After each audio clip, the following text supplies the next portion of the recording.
The following edition of Connecticut Valley Views is made possible by Windsor Federal Savings, with offices in Windsor, Granby, and Bloomfield. Neighbors helping neighbors since 1936.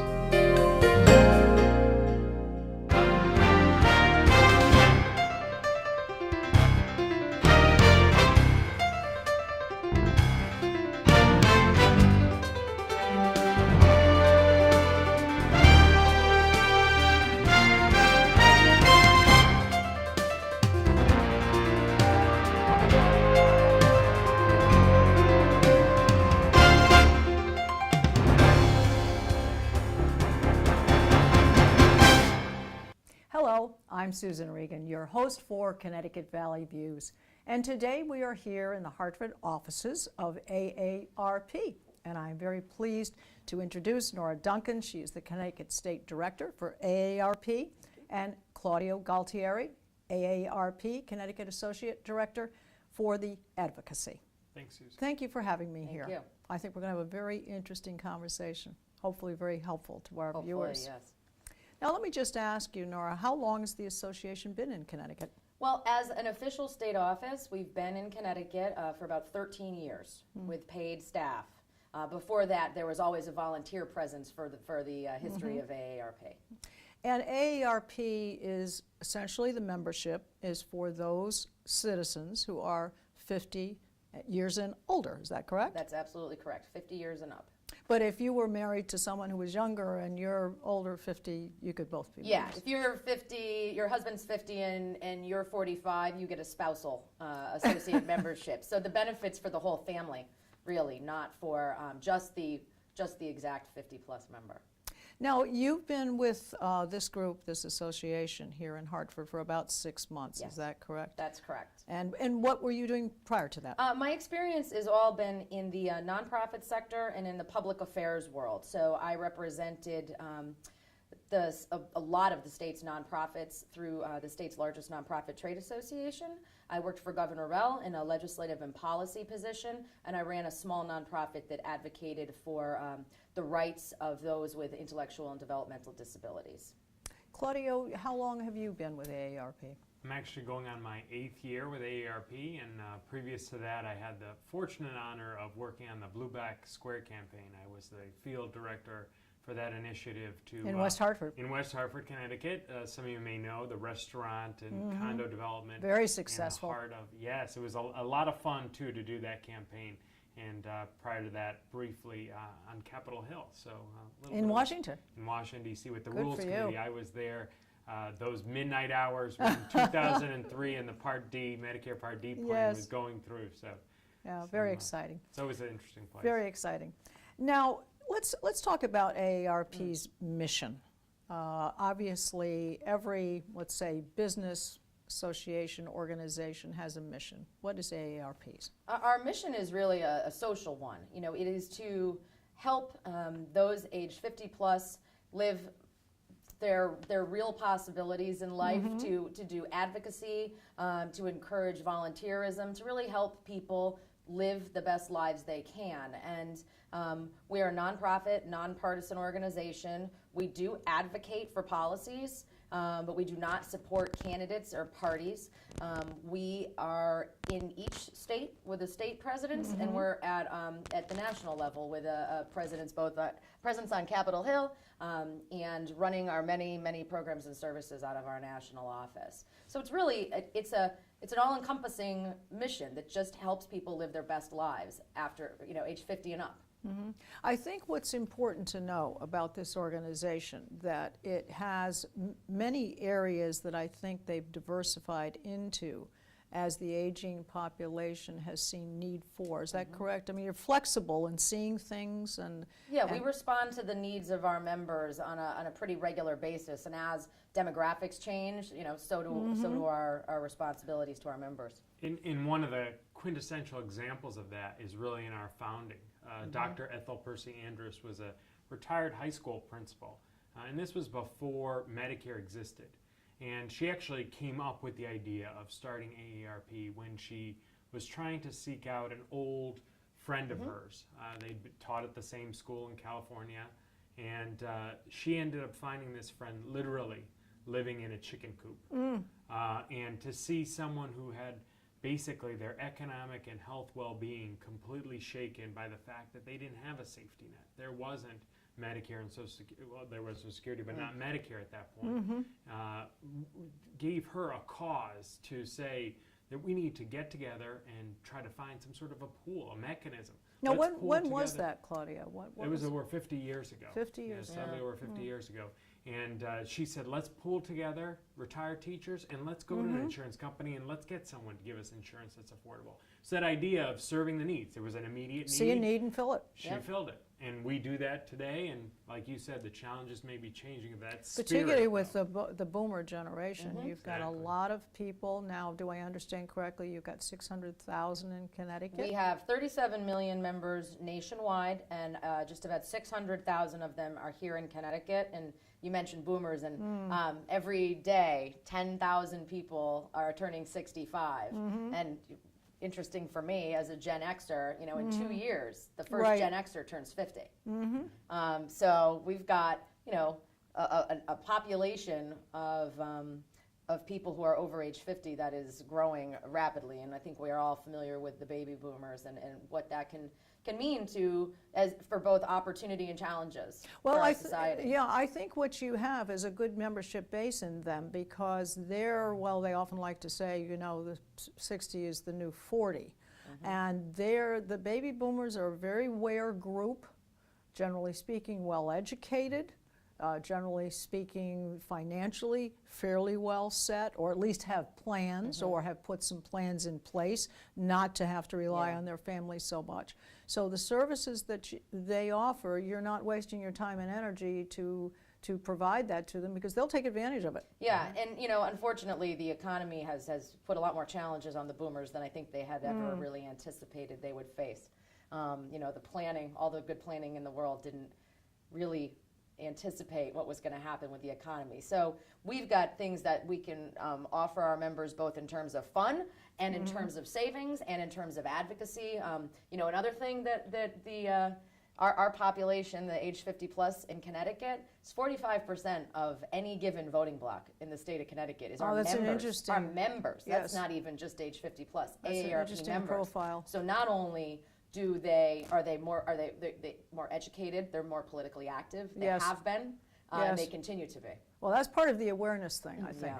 I think they're very aware of what's going on, and generally speaking, the population they're more aggressive about their questions. They don't accept what's handed down. They want to know the whys and the wheres and the whos and so forth. And then that comes into how am I going to vote next time? Yeah. Once they ask those questions. All right, now number of employees here in AAR Hartford offices. Yes, we RP have offices. 7 full-time employees. We've got a couple of great interns that we rely on heavily. And the state office has about 150 volunteers that are actively involved with our state office. In addition to that, we have a good 650, 700 more volunteers over our tax aid and our driver safety programs. So we're very heavily influenced by the work of our volunteers. They turn our 7 staff and a handful of interns into a powerhouse that we could not be without them. Yeah, they really are the citizen army of our advocacy work here in Connecticut. We treat our volunteers pretty much as an extension of staff.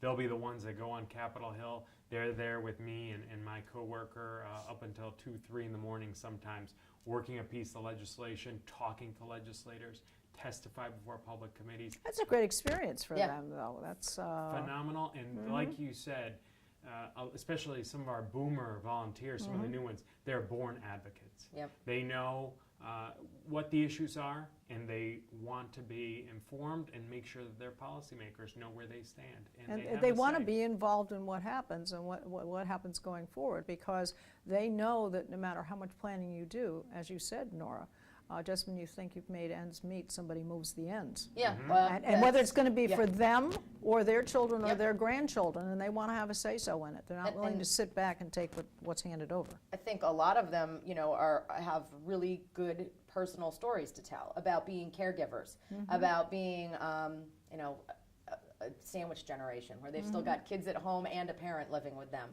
You know, they have the stories to tell, the real stories to tell policymakers. us lobbyist folks can go tell them all we want, but it doesn't make the difference that having a real person with a real story and a constituent come and tell the story for you. Well, I think one thing I want to note, that you really have some good spokespeople in that the covers of AARP are filled with people that are glamorous, a lot of them Hollywood people, perhaps in the political arenas and so forth. I mean, you've got magazines here to prove it. So that marketing effort's very good. It doesn't really speak to you're the older generation. It says you are the attractive, intelligent, and capable generation. That's what those a vital spokespeople generation say. that is, you know, the bulk of the spending in this country, that are the bulk of the voting bloc in this country. That, you know, it's important for us to showcase what a person who's a member of AARP looks like. Yes. And, you know, I think sometimes we say it's not what people thought of us maybe in the 80s. You know, it's a very different dynamic group of people. And I think it's important for women in particular. Because age affects how old a woman is, seems to, just by society's standards, affect them. So to have some glamorous women and say, you have not gone by, you have just arrived. Well, that's exactly it. I mean, we like to think of ourselves as the ally for people in their what's next. It's not backward looking, it's forward looking. What are the real possibilities? Is that travel? Is it starting a new encore career that maybe is a labor of love? Or is it spending time with grandchildren, travel, leisure? We're there to be an ally to make that what next a reality. Yeah, it's really next chapter. Yeah. Next chapter, Exactly. second book, Yeah, however it's you'd like not to the put end it. of the book, it's the No, next chapter of the exactly, book. exactly. All right, well, some of the programs, I know that you have a lot of community programs Yeah. going on, and you have some fun stuff too. We do. I'll touch base a little bit on some of the programs that we have that anybody can take advantage of. For instance, our driver safety program. I mentioned that we have volunteers, and we have about 150 or more volunteers that teach in person 4-hour courses, recently changed from 8 hours to 4 hours, that are driver safety programs.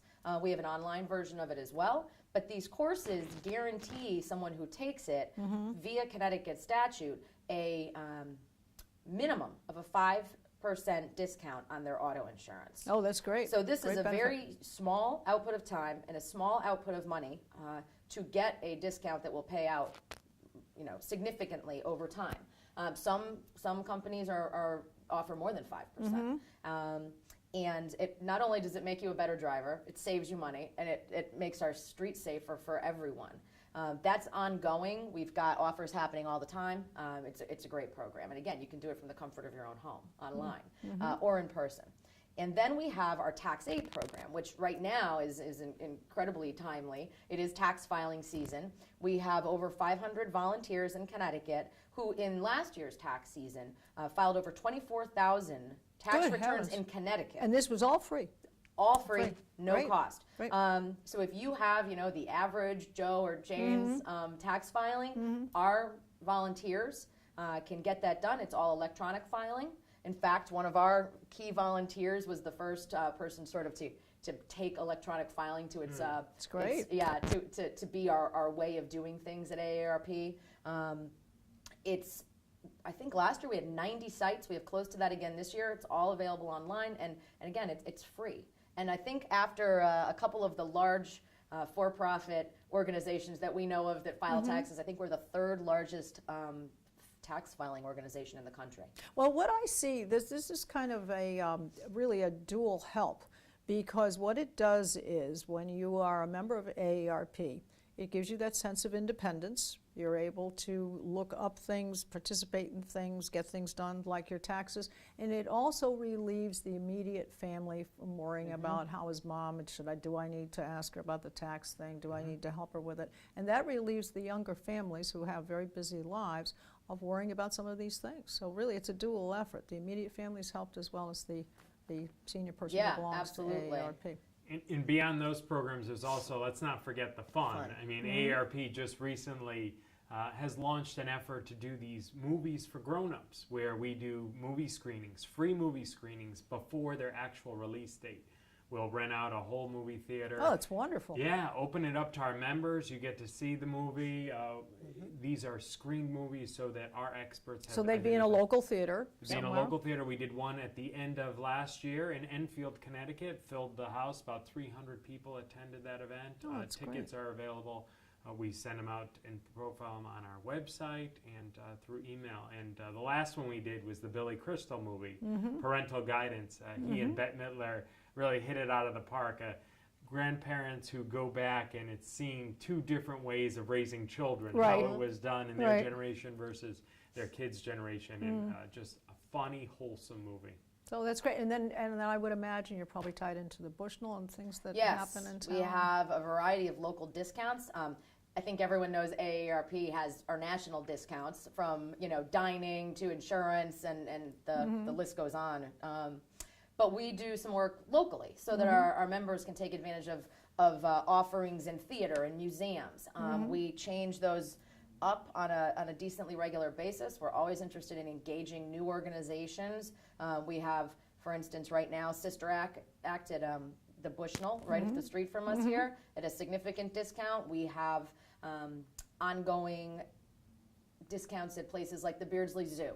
We've done work with Mystic Aquarium. We'll continue to build upon this, and we actually have Days at the ballpark. Yep, Coming ballpark. up. So Summer, it's a spring variety training of, is variety around of the things for corner. Yeah, everybody. we've got, anything, if you want to just go out and enjoy Connecticut and what it has to offer, we're going to find you a discount that fits your It's a desires. cornucopia of opportunities, and this is all for how much money per year? The 1-year membership, $16. $16. Best, got to be the That- best bargain in that town. is, yeah, That great. comes with a subscription of the magazine, the AARP magazine, which is the widest circulation magazine in the country. Actually, in the world. In the world. Is that right? Really? Yeah. The Bulletin, which is Our another newspaper. newsletter, and it updates you on all sorts of things, including little sections on Connecticut-specific news. So that's one of the nice things about the Bulletin.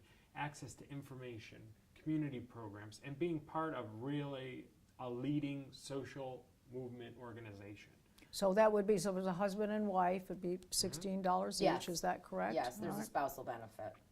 Okay, well, that's marvelous. Well, let's talk about, well, we're talking about money. How are you folks funded? Obviously, membership's one of them, but then how else are you funded? You don't get, I know you don't get any federal funds or We state don't get funds? any state, federal, or no government funds.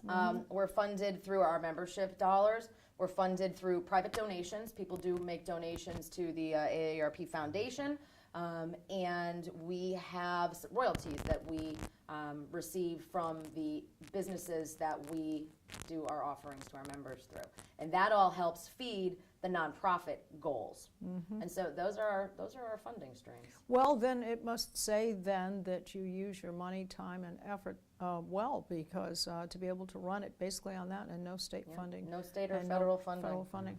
Which leaves us the ability Yeah. to advocate freely Right, well, about policies exactly. that are not, we will not Exactly. be influenced by the fact that we have a contract or a Right. grant from a state or federal Yeah, agency. the mission really drives, and for the past 50 years has driven all that we do in terms of advocacy and in terms of driving the market. If there's a product that is not there for our members, because you have 37 million Yes. members nationwide, you Yes. can drive a market. You Yes. can drive You providers can lobby to for- create that. Yep. Lobby for what you want. Exactly. Well, this is the perfect segue. So what we have now, we have a big budget deficit in Connecticut. And I think that some of the programs that support the seniors here in Connecticut, and there could be some risks and some shoals that are coming up further on down. And what do you see for that, Claudio? Yeah, I'm glad you brought that up, Susan. It's Connecticut on a per capita basis is facing the largest state deficit of any of the 50 states. So time is real, money is very much a difficult issue this year at the state capitol. The governor released his budget proposals. One of the areas that we're most concerned about is any time that budgets are tight, there's a knee-jerk reaction to go after programs that cost a little bit up front but have paid dividends in savings over the long run. two of those programs that come to mind are the Connecticut Home Care Program and Alzheimer's Respite Care. These two programs allow seniors to age in place in their own towns, in their own homes. This is part of long-term care. In terms of long-term care, exactly. And we can serve someone in the community for about 1/3 the cost as a nursing home. So it's cost effective. And guess what? 89+% of individuals, when asked, prefer to be at home as long as they Oh, can. of course, and get of those course. services at home. There's the dignity of being home, there's the That's where they- familiarity, Exactly. family can come and visit. And all those informal supports, their church, their neighbors, the senior center they've come used to going to and participating in bingo or local activities. All that makes the quality of life in the community so much richer. Now, if you were, because the families out there that are worried about their elders or their older senior members of their family, do you see any risks to any of the programs that are currently in place? Is there something that, an awareness that we need to have? Well, we've worked very hard, and there's a hearing coming up on the 22nd where we're going to make the case that adequate funding needs to be there. We were fortunate that the governor, in his recommendations, seems to be moving in the direction of more home and community-based spending as opposed to nursing home spending. He released a plan at the end of January that invested about $24 million in home and community-based services and supports. We were also pleased that, for the most part, there was a maintaining of funding for some of the state-funded home care through what had been at the end of last year through for the next 2 years. But we really need to make sure that's adequate because we don't want to cut those programs. So as long as you can maintain, you feel that you can in meet a your budget goals. crisis of this size, maintaining and the little bit of ability to grow that has been offered through a more long-term and strategic plan by the governor is a very good place to be, and we want to make sure that's where we end up when the legislative session comes to an Sure, end. and I think what's important is kind of what you said, a little bit spent up front, because if you don't have some of these long-term care things in place, if you don't have some of these programs that are a good support system, it's going to cost you more to take care of those people down the road, then the budget will be stretched even further. So well spent now will save money later. Exactly, and just to put this into context, AARP in 2011 released a study of how much free care family caregivers give. In America, if it had to pay for the family supports that we all do to take care of mom and dad and loved ones in the community, it would be about $450 billion annually. Good heavens. In context, that's more than the annual sales of Walmart. And in Connecticut alone, $5.8 billion of free, informal family support. You might look at this as preventative care, preventative maintenance, if you will. And if we had to even, if you think about 5.8 billion in Connecticut, if we even had to make up, 20% of that, it would set. Overwhelming. It would overwhelm us. Overwhelming. And we don't want to lose that, and we want to keep any kind of programs in place that help support those family caregivers. Well, I need to ask this question because obviously the Affordable Care Act is in place now. Do you see any of the programs for AARP being impacted by this, or do you see this as just something you guys will keep your eyes on and to protect the senior members? AARP did support the Affordable Care Act, and the primary reason being that the difficulties that people age 50 to 64 had in when you lose a job, trying to get health insurance outside of an employer and a group plan, incredibly difficult, even more so for someone age 50 to 64. So we had a variety of reasons that we supported the healthcare reform as a policy.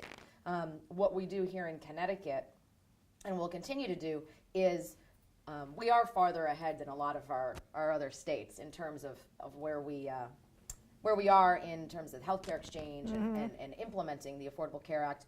We will continue to monitor and participate in the process to ensure that consumer choice is there when it comes to purchasing health insurance, to ensure that consumer protections are there, and then also spend a decent amount of our time trying to help people who have questions about what the Affordable Care Act means to them individually understand it in plain language, offering opportunities in the community and through materials that we can bring to all sorts of fairs and different events we participate in, Well, so they get it. Yeah, I think, Nora, that's very important, because I think that the Affordable Care Act is going, let's hope it's going to be helpful to people. Let's hope that it's going to meet its mission statement. But what is important is, I think there is a lot of confusion Yes. as to what's actually going on. Do I really get to keep my doctor? Do I really get to keep my hospital? Do I really get to keep my plan? Is it going to cost my premium is going to buy? There's a lot of that. And if they have a place to go, and they have AARP to go to and say, well, I thought I heard something on TV the other, you guys are on top of it, We right? can give them plain language explanations. Okay. And that's what people really care about. And I really think that's great. Now, we want to talk about some other bright things. We've talked about challenges coming up front, but I understand that you have some new agendas. One of them is the Boomer Women Yes. programs. Yes, we have some great programs that help educate boomer women specifically. It's a program we call Decide, Create, Share, about what they need to do to help plan for their future when it comes to community, comes to home, when it comes to sharing your wishes with your family, when it comes to health, so that what you can do is get yourself as planned as you can be, so that the aspirational enjoy and the rest of your enjoyable life can be taken care of. And you Yeah. have another one that's really great, and this is the SBA. Yeah, we have a partnership with the Small Business Administration to help encore entrepreneurs, those folks who are deciding to become a entrepreneur later in life, to really help them focus on what they need to be successful, to help bring those to them. We're going to be doing some things in April, probably in Bridgeport and Waterbury, some in-person mentoring events. It's a great partnership, and it really helps people continue to reach their real possibilities later in life. And I would think that this is probably, again, this is an opportunity not only to start a new business or an entrepreneurship or something, a dream that you always wanted to do, whatever it may Yep. be, and you can help them do that, or help set up give a business resources. plan and resources and so forth. But you can become part of it by helping somebody else do it. Yep, you can You know? mentor people. You know, we have other opportunities going on with some other local community partners, like Social Enterprise Trust, that will help people find mentoring opportunities. So I may be retired and done with my entrepreneurial life, but it Right. doesn't mean I don't have great advice and help to offer the person Right. who wants to do it next. And I think mentally, this keeps people healthier and Engaged. happier and engaged. Yeah. They're not just taken care of at home and people coming to visit them, but they're actually out there doing things, so they have something to talk about with their neighbors.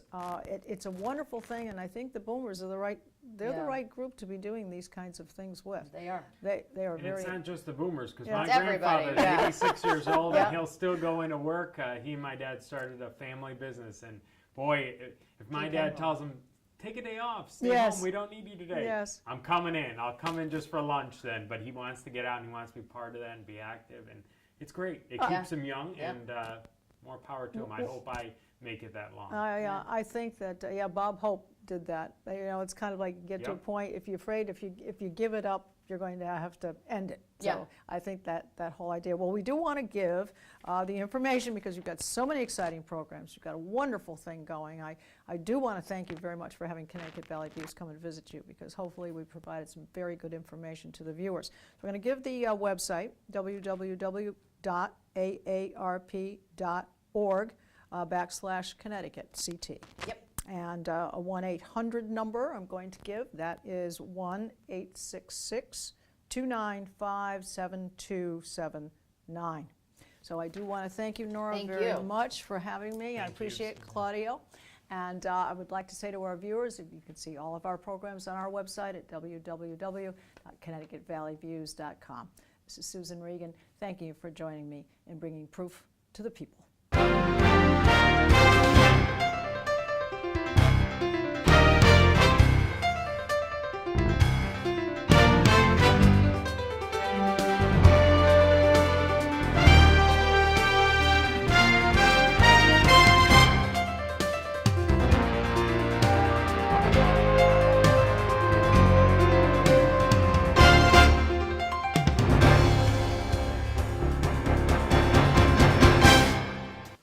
Our thanks to Windsor Federal Savings for making this program possible. Neighbors helping neighbors since 1936.